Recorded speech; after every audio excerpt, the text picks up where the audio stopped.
السلام عليكم ورحمة الله وبركاته. أهلا بكم في قناتي قناة جاتو في جاتو.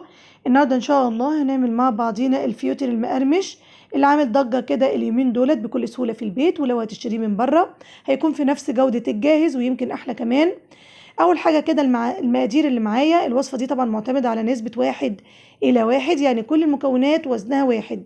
100 جرام من السكر البودر، 100 جرام من الزبدة الطرية، و100 جرام من الدقيق، و100 جرام من بياض البيض.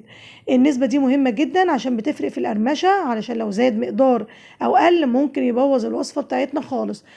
طب خلينا كده نقول طريقة التحضير بسرعة.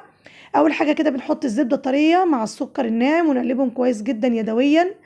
بعد كده بنضيف بياض البيض تدريجي مع التقليب، أو ممكن تستخدمي مرة واحدة مش هتفرق كتير في الوصفة. بعد كده في الاخر بنضيف الدقيق ونقلب لحد ما الخليط يبقى ناعم وطري كده شوية. بنفرد الخليط بعد كده بعد ما يكون طري. انت ممكن تضيفي منكهات زي الفانيليا، هيديكي برضو ريحة حلوة للخليط بتاعنا. ده طبعا طري وشكله وقوامه بالمنظر ده، مش سائل ولا ماسك قوي، يعني يسهل فرده. هنجيب بقى ورق زبدة عادية خالص مش مدهونة خالص، وهنفرد الخليط كده طبقة رفيعة جدا على ورقة الزبدة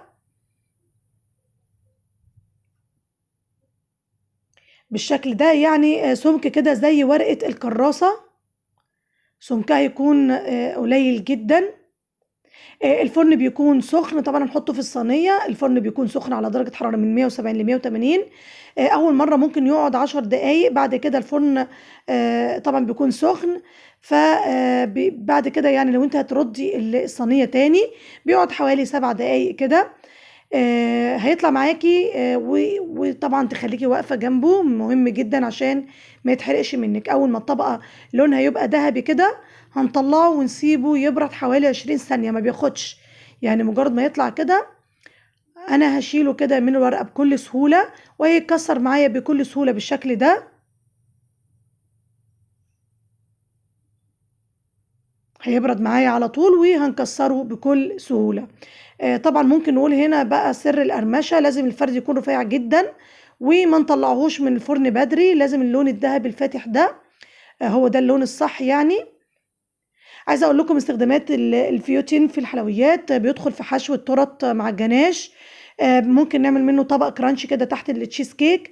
ممكن يتحط فوق الموس، بيدخل في حشو الاكلير.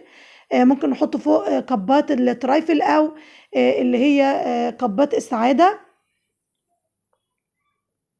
يعني بيدي قرمشه كده لاي تورته شوكولاته او فانيليا، ممتاز مع النوتيلا او زبده الفول السوداني، او مع الشوكولاته الخام. طيب لو هنخزنه بقى تخزين صح، هنحفظه في علبة محكمة الغلق أو في أكياس تلاجة في درجة حرارة الغرفة بعيدة عن الرطوبة. بيعيش معاكي كده من أسبوع ل10 أيام بسهولة. لو حبيتي طبعا تحتفظي بيه مدة أطول ممكن نحطه في الفريزر في أكياس محكمة الغلق برضو، وأطلعه أستخدمه على طول. طيب لو الفيوتين ده طري مني أعمل إيه؟ هدخله الفرن تاني 5 دقايق كده على حرارة هادية، أو أحطه في طاسة كده على نار هادية جدا لحد ما يرجع يقرمش. اهم حاجه ما يتحطش فيه علبه وهو دافي، لازم الاول يبرد ويتهوى وبعدين يتخزن.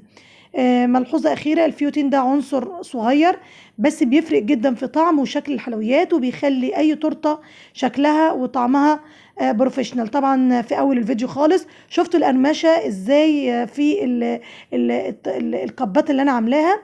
ان شاء الله هنزلها لكم يوم الخميس بالتفصيل، وان شاء الله هتعجبكم جدا جدا.